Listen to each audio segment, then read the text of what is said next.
Al-Fatihah.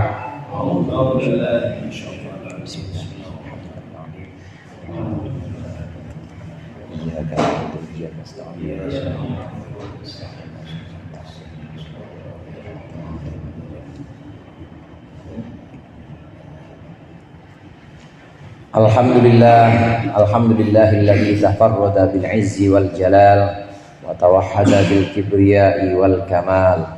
Allahumma salli wa sallim ala sayyidina Muhammadinil munqidhi minadh dhalal wa ala alihi wa ala ashabihi wa alihi khairi al.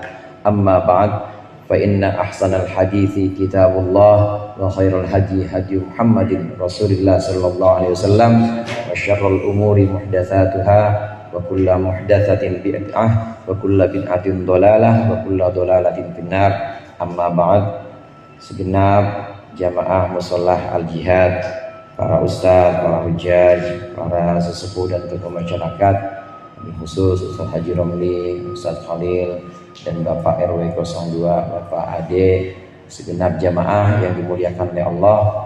Alhamdulillah, malam hari ini kita melanjutkan kembali pengajian kitab Sulamut Taufik, merupakan terjemah dari kitab Sulamut Taufik yang bab demi bab, pembahasan demi pembahasan sudah kita lalui. Pada pembahasan malam hari ini kita masih melanjutkan sebelumnya, yaitu pembahasan tentang maksiat mulut atau maksiat lisan. Di antara maksiat mulut dalam pembahasan sebelumnya itu adalah ingkar janji, ingkar kepada apa yang sudah kita janjikan pada orang lain. Ini juga termasuk maksiat mulut. Ngomong aja ngomong, ya ngomong janjinya manis tapi nggak pernah ditepati. Ini juga termasuk maksiat mulut.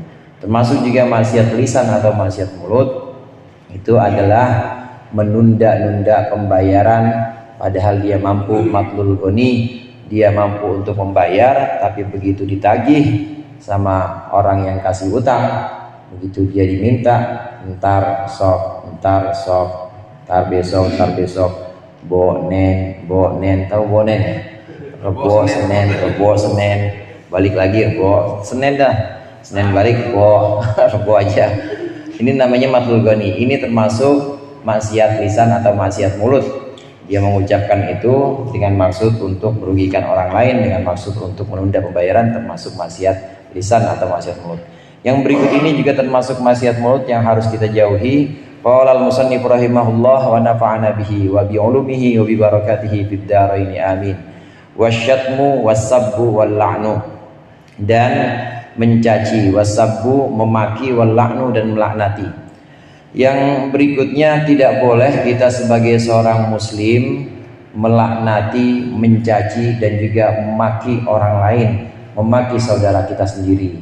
Ini mirip-mirip semua ini, mencaci, memaki dan juga melaknati orang lain.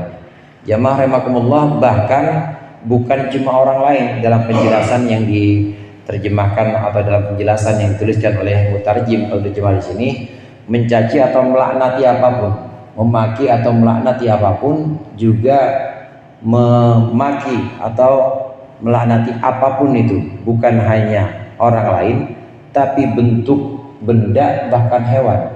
Ini juga nggak boleh kita mengucapkan caci maki atau makian dan laknat kepada orang dan juga kepada benda mati dan juga kepada hewan, ini nggak boleh. Satu waktu Rasulullah SAW pernah berjalan dengan seorang sahabatnya, pada waktu itu dengan seorang pemuda. Nah, Rasulullah tahu bahwa pemuda ini sama ontanya dimaki-maki tuh, onta sialan, gitu kata orang ini nih, kata orang laki-lakinya, onta sialan, ya namanya onta ya, nggak pernah belajar, nggak pernah ngaji, onta dimaki-maki terus. Nah, Rasulullah kemudian bilang, turun engkau, ya rajul, wahai laki-laki, turun engkau. Tidak pantas engkau naik kendaraan yang engkau caci. Tidak pantas engkau menaiki kendaraan yang engkau laknati sendiri.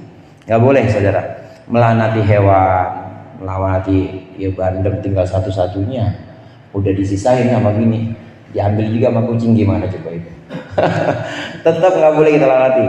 nggak boleh kita laknati, nggak boleh kita caci. Ya tahan aja, tahan.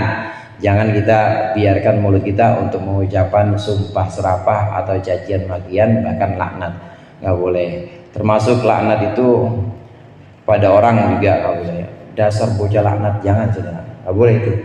Karena laknat itu arti aslinya adalah dijauhkan dari rahmat Allah. Nggak boleh kita mengucapkan sesuatu yang sifatnya cuma Allah yang tahu, karena hakikatnya seorang yang masih hidup itu dia belum finish, saudara. Nanti satu waktu mungkin dia bisa lebih baik, ujung-ujungnya finishnya bahkan lebih baik dibanding kita. Maka nggak boleh kita melaknati seorang selama dia masih hidup, kecuali kalau memang udah mati misalnya, kemudian matinya dalam keadaan ingkar kepada Allah. Nah ini lain hal. Itu pun ya nggak usah juga mulut kita ngotorin mulut doang, biarin aja udah, biarin aja. Kalau yang masih hidup jangan sekali-kali kita laknati, karena boleh jadi Allah berikan kesempatan dia buat taubat, meskipun rajanya maksiat, meskipun dia itu biang kerok dan pokoknya jangan dilaknati, karena boleh jadi nanti Allah berikan kesempatan dan dia lebih baik dibanding kita Islamnya, ibadahnya. Jangan, nggak boleh mencaci, nggak boleh memaki siapapun itu. Ya, mau dia presiden jangan dicaci, mau dia capres, mau dia wapres jangan dimaki, jangan dilaknati. Sebagian ulama diantaranya Syekh Nawawi Banten ini mengutip juga pendapat ulama lain. Kalau kita mendoakan laknat kepada seorang yang sifatnya personal, individu, nggak boleh. Karena individu itu mungkin suatu waktu yang masih hidup, mungkin suatu waktu dia bisa taubat. Tapi kalau mendoakan atau melaknati sekelompok orang yang memang sudah zolim, maka ini tidak ada larangan. Allahumma al'an misalnya seperti itu ya. Ya Allah laknati orang-orang yang ingkar kepadamu misalnya. Nah ini kan nggak tertuju pada satu orang, yang seperti ini masih diperbolehkan. Cuma kalau kita mau lebih apik lagi ya nggak usahlah doa yang begitu, doa yang baik-baik aja. Allahumma hdihim, ya Allah berikan mereka hidayah, ya Allah berikan mereka petunjukmu, begitu aja udah, berikan mereka petunjukmu, jangan didoakan laknat. Kemudian ada satu sabda Rasulullah SAW, kata Rasulullah SAW, man ayyara akhahu bidambin qattaba minhu lam yamut hatta ya'malahu. Siapa orang yang dia mencaci, memaki, meledek saudaranya dengan satu dosa, padahal dosa itu saudaranya sudah tobat dari dosa itu, maka orang ini nggak akan mati kecuali ngelakuin dosa itu, kata Rasulullah. Ada orang bilang sama si Zaid, dia mah kumpul kebo mulu, Zaid mah apa aja dia, perempuan kayak gimana dia kumpulin, itu yang namanya Zaid, dia omongin tuh sama orang ini orang yang ini nih, orang yang mencacati atau yang memaki dan mencaci saudaranya. Ini padahal Zaidnya udah tobat. Siapa orang yang melakukan seperti ini, maka tidak akan mati dia, kata Rasulullah, kecuali melakukan dosa itu. Jadi orang yang ngomong gini ke Zaid ini, padahal Zaid udah tobat, nanti dia matinya kalau udah ngelakuin kumpul kebo itu, gara-gara ngomongin orang atau gara-gara mencaci dan memaki orang dengan sesuatu yang sebenarnya dia sudah bertaubat. Hati-hati hadirin, menjaga lisan kita. Termasuk juga kita menjaga lisan kita dari cacian, dari makian, juga dari laknat. Ada satu hadis lagi yang juga terkenal itu, kata Rasulullah, tidak boleh seorang laki-laki, tidak boleh seorang satupun dari kalian mencaci, memaki kedua orang tuanya. Sahabat saat itu, gimana mungkin Rasulullah, ada anak atau kita masa mencaci bapaknya kita sendiri, orang tua kita sendiri? Maka itu gimana juntrungannya, kata para sahabat. Rasulullah menjawab, bisa, bahwasannya seorang ini mencaci bapaknya orang lain, kemudian orang lain mencaci bapaknya sendiri. Jadi gara-gara dia memaki bapaknya temennya jadi maki bapaknya dia, jadi maki-makian. Ini berlaku untuk orang tua. Bahkan di Al-Quran berlaku untuk Tuhan-Tuhan, saudara. Wala tasubbul ladzi yad'una min dunillah fayasubbullah adwan bighairi ilm. Janganlah kalian, wahai orang-orang Islam, orang-orang mukmin, janganlah kalian memaki berhala-berhala, memaki Tuhan-Tuhan yang mereka sembah. Nanti itu jadi sebabnya mereka memaki Allah. Nggak boleh kita, walaupun tujuannya bercanda, nggak boleh kita mencaci, memaki, menghina sesembahan-sesembahan orang lain. Kenapa? Karena balik nanti dia bisa bisa mencaci Allah, dia bisa menghinakan atau bisa merendahkan Nabi Muhammad. Jangan. Ini yang namanya makian, cacian atau omongan buruk kepada orang lain. Ini harus benar-benar dijaga. Syekhul Islam Syekh Zakaria Al-Ansori ini pernah, gimana kalau kita nggak mulai duluan? Saya emang kalau duluan Ustaz, dia tuh yang duluan maki-maki saya. Gimana selama ini menurut Syekhul Islam Syekh Zakaria Al-Ansori, kalau dia mulai duluan dan kita nggak tahan misalnya, maka kita boleh balik mencaci atau balik memaki dia. Syaratnya tadi nggak boleh maki bapaknya, dianya aja ya. Dan itu pun harus seimbang. Kalau dia 2 kali, ya kita 2 kali. Kalau dia 3 kali, dan 3 kali. Harus seimbang dan juga harus sesuatu yang tidak berupa hoax, tidak berupa kebohongan. Nggak boleh bohong. Contoh paling gampang, Syekh Zakaria Al-Ansori mencontohkan tolol, gitu kan? Tolol loh, gitu. Dia duluan soalnya, dia duluan. Orang sini kan begitu ya, nggak seri aja ogah, makanya harus dibalas. Gimana? Kita diomongin goblok lo, balas aja tolol sekali doang. Nggak boleh banyak-banyak. Itu contohnya tolol. Atau ngawur ente, ngawur, zolim. Dan 2 sifat ini yang dijadikan contoh. Karena hampir setiap dari kita emang tidak luput dari sifat ini, dari sifat bodoh, tidak luput dari sifat zolim. Udah jelas yang namanya manusia itu banyak ngawurnya, yang namanya manusia itu ya banyak bodohnya. Makin dia tahu banyak, ya makin banyak ketidaktahuannya. Jadi kalau dengan sesuatu cacian seperti tolol atau bodoh misalnya atau ngawur, ini kalau buat ngebales asal dimulai duluan sama orang, nggak boleh kita mulai duluan. Maka kita boleh membalas dengan ucapan seperti itu. Nggak boleh yang sifatnya itu bohong. Orang cuma dibilangin, cuma dicaci begini doang, dicaci tahu jancu. Dibilang jancu ya malung ya, dibilang jancu. Dia bilang lu anak haram. Nah itu udah kemana-mana tuh, karena itu udah kebohongan. Lu anak haram, bapak lu begini, wah udah panjang, itu nggak boleh seperti itu. Ini diantara pembahasan. Kalau kita bisa tahan lisan kita, tahanlah. Kalau nggak bisa, maka jangan menjumpah serapah atau mencaci memaki yang sesuatu yang sifatnya itu hoax atau dibuat-buat, tidak dengan senyatanya. Itu kalau balas. Kalau mulai tetap nggak boleh kita mulai mencaci seorang atau benda atau bahkan hewan, nggak boleh. Wal istihza'u dan juga meremehkan bil muslimi, terhadap orang muslim. Tidak boleh kita meremehkan orang muslim. Meremehkan orang muslim yang dimaksud di sini dengan tujuan mentertawakan saja. Ma li hadzal kitabi la yughadiru shaghiratan wala kabiratan illa ahsaha. Itu nanti di hari kiamat, ayat ini menjelaskan bahwa kitab catatan ini tidak ada satupun yang luput, tidak ada satupun dosa-dosa baik kecil maupun besar itu yang luput dari catatan-catatan amal. La yughadiru shaghiratan wala kabiratan illa ahsaha. Ini gambaran di hari kiamat nanti. Imam sahabat Anas bin Malik menjelaskan ini, bahwa yang dimaksud dosa-dosa besar ya dosa-dosa yang nyata.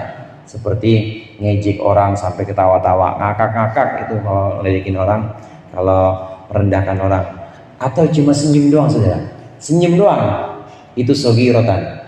Meskipun cuma senyum doang tapi ini merendahkan orang lain, maka sifatnya maksiat mulut, itu dicatat sama Allah. Meskipun cuma mesem doang, gua mah gak ketawain. Kalau ketawa kan nyakitin, ini mesem sama aja dicatat sama Allah. Dicatat karena istihza bil muslim atau meremehkan orang muslim.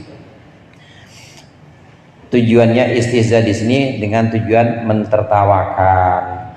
Bagaimana kalau memang orang yang ditertawakan ya emang suka ngebanyol dan memang tujuannya dia ngomong begitu, juga tujuannya adalah untuk guyonan atau tujuannya untuk tertawaan. Boleh kalau sekedarnya ya, jangan terlalu banyak, karena ketawa itu kalau terlalu banyak juga akan yumitul qalba, akan membuat hati mati.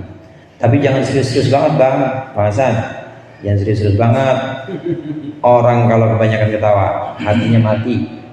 Kalau kebanyakan ketawa hatinya mati. Kalau nggak pernah ketawa hatinya keras.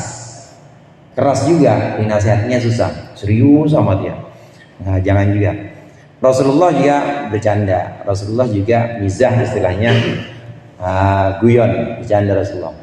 Itu pernah Ummu Aiman itu pernah matur, pernah bilang kepada Rasulullah, ya Rasulullah, suamiku memanggil engkau, mengundang engkau. Kata Rasulullah, oh, suami kamu yang matanya putih ya, yang matanya ada putih-putihnya.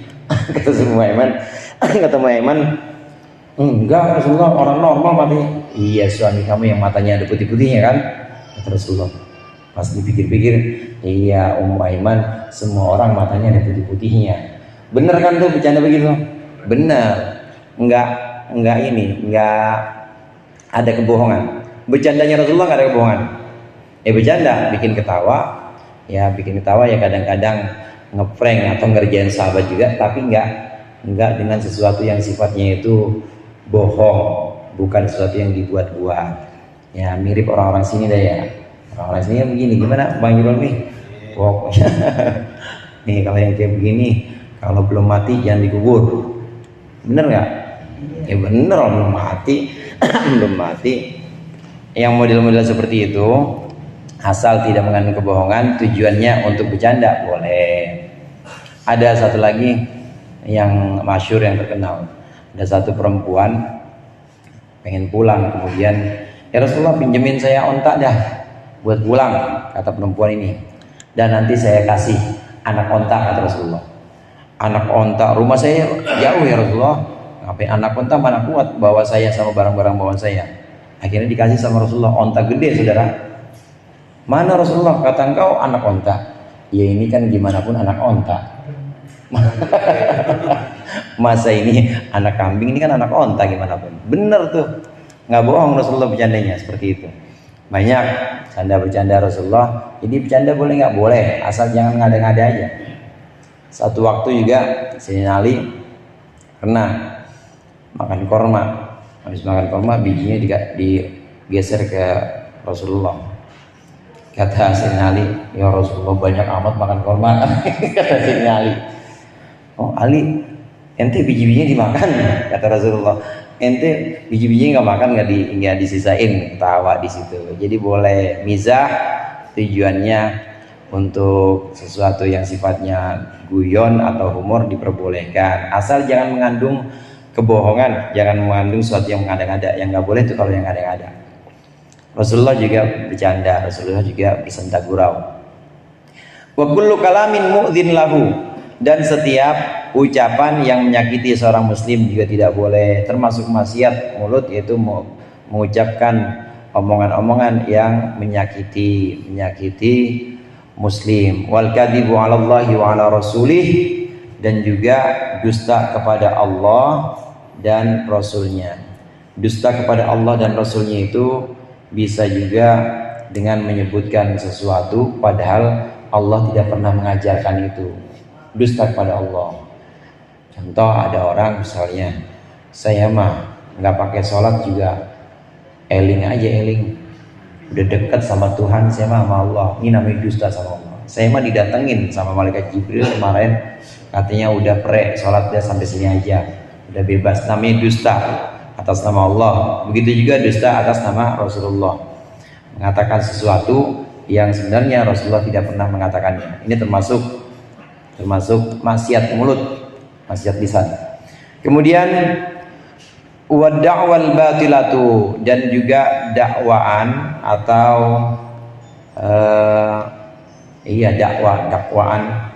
dakwaan palsu, dakwaan yang bohong.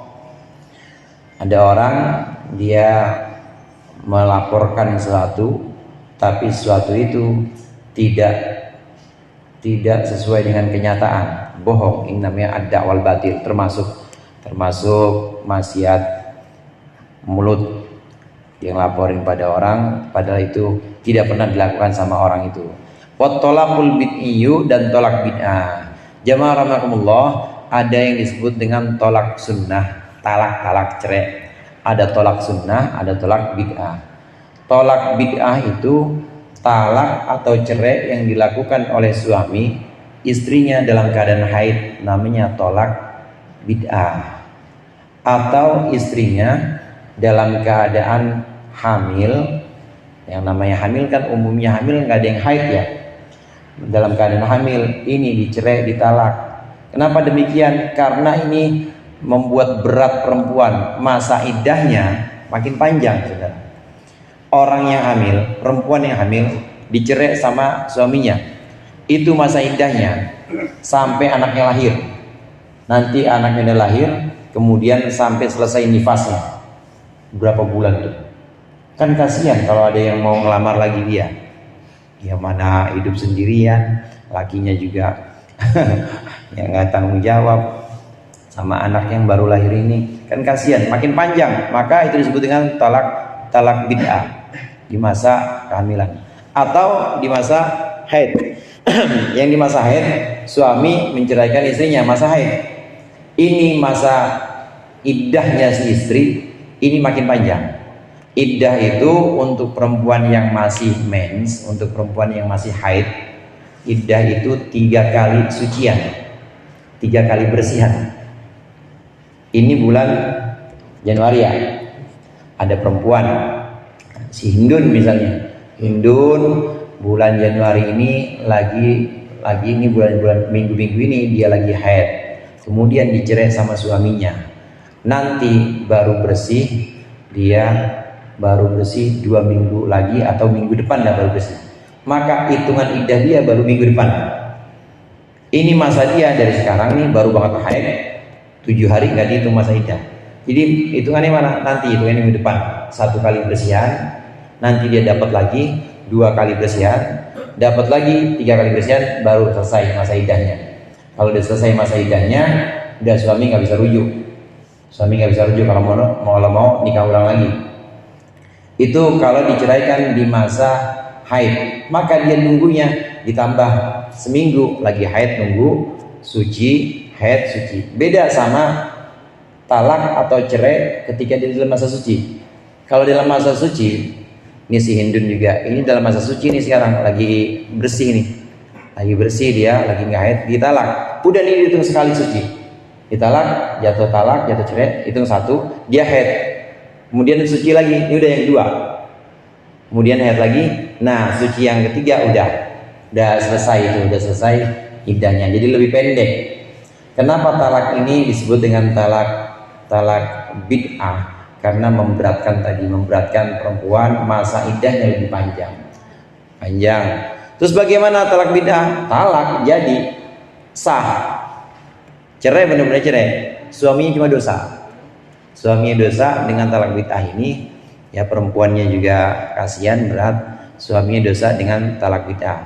Oleh karenanya di sini talak bid'ah, kalau ini terjadi, ini termasuk maksiat mulut.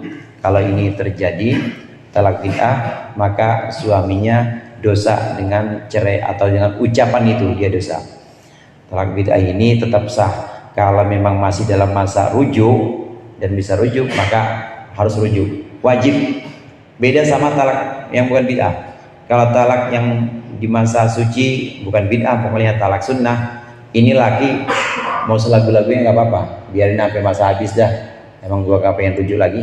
Tapi kalau talak bid'ah wajib suami rujuk. Kalau masih dalam masa rujuknya, dan kalau talaknya bukan talak bain, bukan talak 3. Si Hindun yang diceraiin bulan Januari, ini suaminya kemudian cerita sama ustadz, maka ustadznya bilang ente wajib rujuk, ente dosa dan wajib rujuk, nggak bisa selagu-lagunya. Beda sama dalam keadaan suci. Kalau si Hindun ditalak, dicerai dalam keadaan suci, maka ustadz nggak bisa ngewajibin, ya ente gimana baiknya dah. Karena ini laki-laki atau suaminya ini diperbolehkan memilih. Kalau talak bid'ah wajib rujuk selama dia masih talak 1 atau 2. Cuma kalau talak 3 atau talak bain namanya, ini wajib cuma dengan tajdid. Artinya dengan tajdid nikah ulang. Wajib dengan nikah ulang. Ya ini mahar lagi, beli mahar lagi. Kalau rujuk kan nggak pakai mahar. Rujuk itu asal balikan ya neng, balikan ya mah, atau nggak pakai kata-kata aja. Iromi nggak pakai kata-kata, asal diajak masuk kamar aja mau, udah rujuk itu. Sampai kata-kata. Ya, gusul-gusul, ya, garuk-garuk, gusul-gusul mau, ya udah rujuk udah. Nggak harus pakai kata-kata sebenarnya kalau rujuk. Cuma kalau udah talak bain, udah talak 3, ini kalau talaknya talak sunnah, ini harus dinikahin orang lain, dan nikahnya harus benar-benar, nggak boleh rekayasa. Orang lainnya ini juga harus pernah jima atau pernah bersetubuh dengan si istri. Harus tuh, harus namanya ya talak bain, harus dinikah lagi dengan orang lain. Kalau talaknya talak bid'ah dan dia talak 3, maka wajib nikah ulang. Wajib nikah ulang. Itu talak nikah ulang dalam arti nggak perlu ada yang mengawin lagi, diwajibkan wajib nikah ulang. Ini bedanya talak bid'ah dengan talak sunnah. Talak bid'ah ini termasuk maksiat mulut. Kemudian wadhiharu dan dhihar, wa fihi kafaratun. Ada penjelasan panjang di sini. Dhihar, dan dalam dhihar itu ada kafarah illam yutalliqha ba'dahu fawran. Apabila laki-laki tidak menceraikan istri setelahnya, setelah dhihar dengan segera.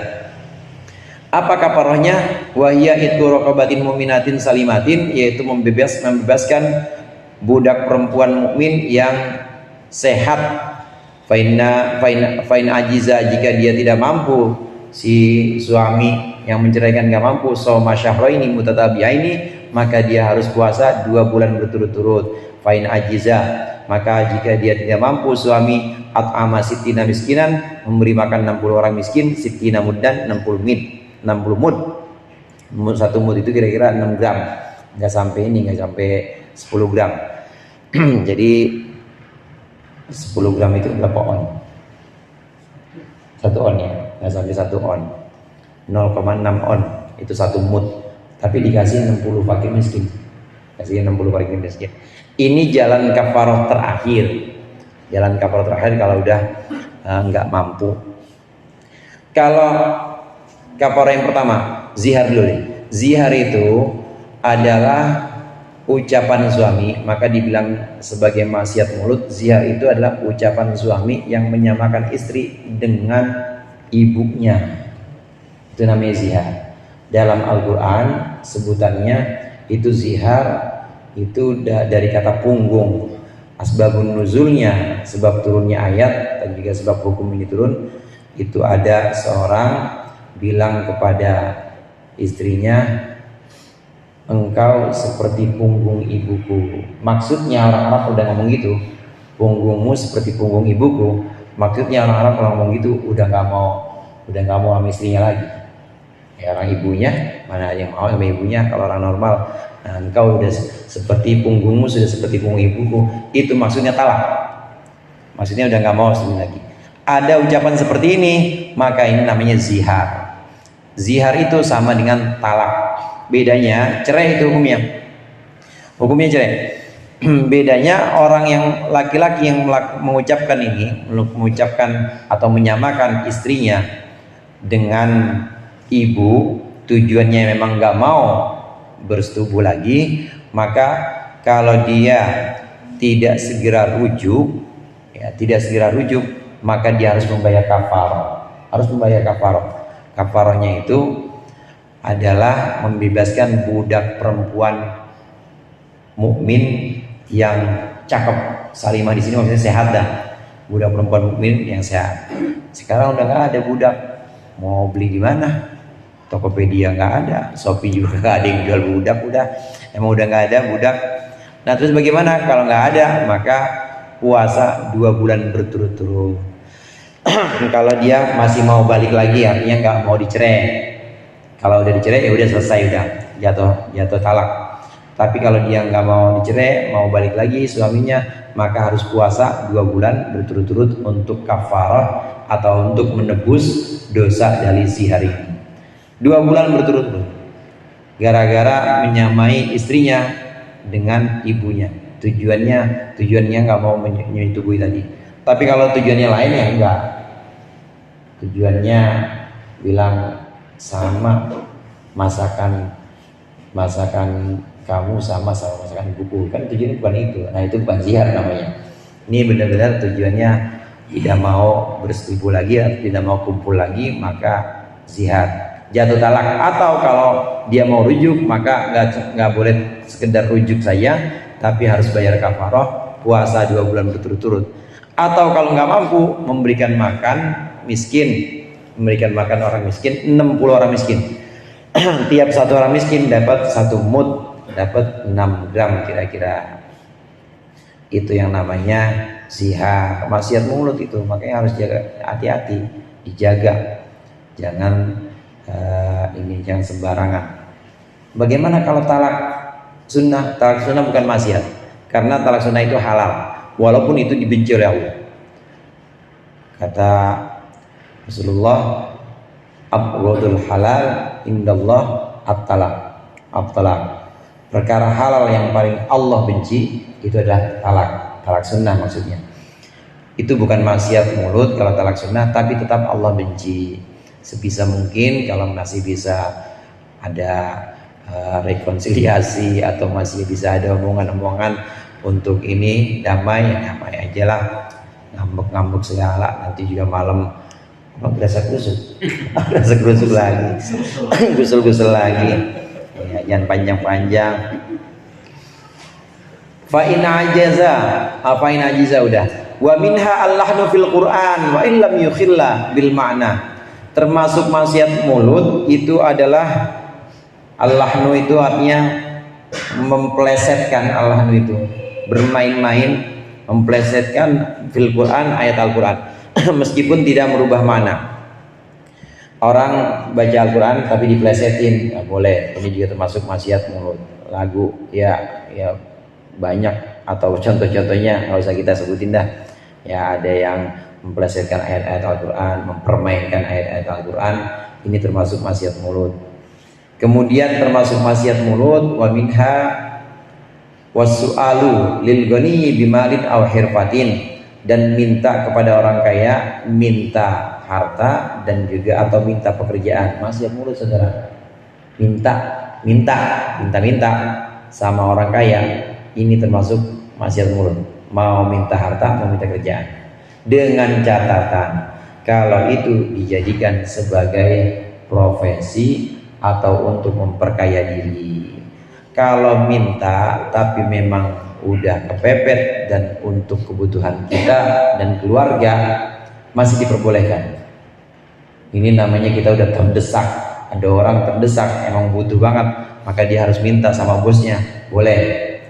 Besokannya lagi terdesak lagi, boleh. Tapi kalau dia udah sebenarnya cukup, cuma pengen lebih aja, cukup semuanya, anak sekolah udah, ya, kemudian uang buat kontrakan udah, makan udah jamin, tapi minta-minta, bos saya pengen mobil, minta-minta begitu. Saya kerja belum punya mobil, tangga mah udah pada punya mobil. Nah namanya minta harta, nggak boleh, maksiat mulut. Kalau yang udah kebutuhan itu cukupi tapi hanya untuk memuaskan nafsu dan untuk memperkaya diri, maka maksiat menurun.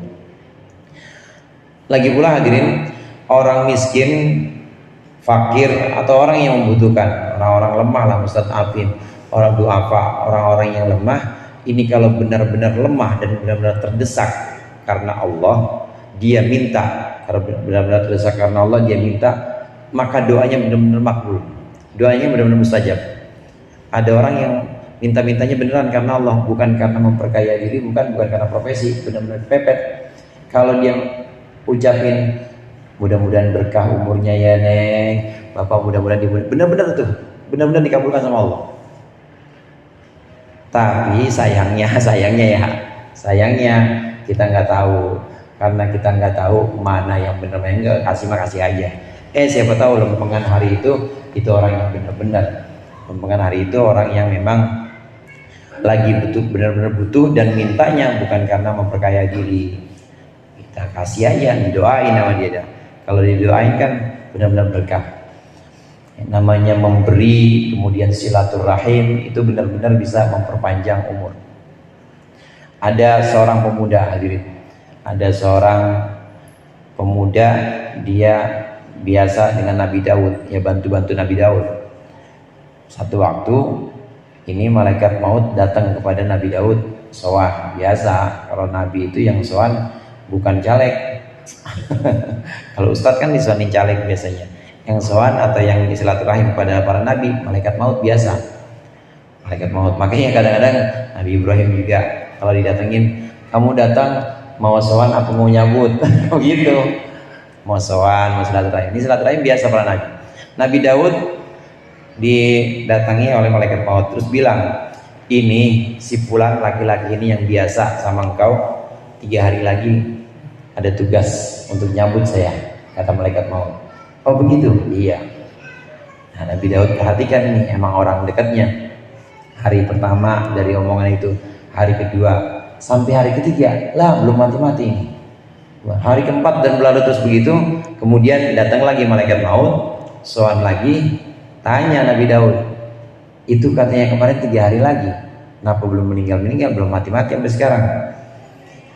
Begini Daud ceritanya, di hari ketiga saya ingin menjalankan tugas ini, saya dipanggil sama Allah. Ya malakal maut, wahai malaikat maut, tahuilah sesungguhnya di hari ketiga saat engkau ingin menaikkan tugas itu, orang laki-laki ini bersedekah dengan seorang miskin yang benar-benar sedang butuh.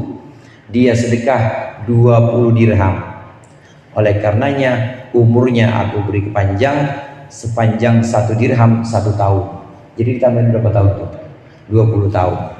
Ini bukti bahwa sedekah silaturahim bisa memanjangkan umur. Yang dimaksud dengan memanjangkan umur ini bisa umurnya barokah, pendek tapi manfaatnya banyak. Pengertian pertama, bisa juga benar-benar tambah saudara, benar-benar tambah. Karena apa yang ada di ilmunya malaikat, pengetahuan malaikat, catatan yang dibawa malaikat maut atau yang ada di lauhil mahfuz itu masih bisa berubah. Terus yang janin dalam 4 bulan itu ditiupkan ruhnya, kemudian Allah catat rizkinya, umurnya, apakah dia selamat, apakah dia, itu yang ada pada ilmunya Allah, nggak bisa berubah kalau itu. Nah malaikat tahunya, yang di ilmunya Allah malaikat juga nggak tahu. Yang dalam ilmunya Allah, ya sudah ada di Allah sendiri, cuma Allah yang tahu. Yang malaikat tahu itu yang ada dalam lauhil mahfuz atau yang ada dalam catatan-catatan. Oleh karenanya bisa berubah, yang ada di malaikat catatan, yang ada di lauhil mahfuz itu bisa berubah. Dari sini saya ingin katakan, jangan ragu-ragu mengamalkan apa yang sudah diajarkan orang tua dan ulama kita dulu. Nisfu Syaban doa. Kemudian Lailatul Qadar ada doa, karena memang itu bisa mengubah catatan-catatan yang masih ada di lauhil mahfuz dan masih ada di catatan para malaikat. Di antaranya yang bisa mengubah takdir itu doa, kemudian sedekah dan silaturahim. Nah, kembali ke pembahasan terakhir di sini, bahwa jangan kita minta-minta kepada orang kaya, padahal kita sudah kecukupan semua. Mau minta kerjaan atau minta minta harta kalau kita sudah dalam keadaan cukup, jangan karena itu termasuk maksiat mulut. Wan nadru because di ihramil warithi wallahu a'lam bishawab. Insyaallah kita lanjutkan pertemuan yang akan datang. Lebih kurangnya saya mohon maaf. Allahumma muwaffiq ila aqwamit thoriq. Assalamualaikum warahmatullahi wabarakatuh.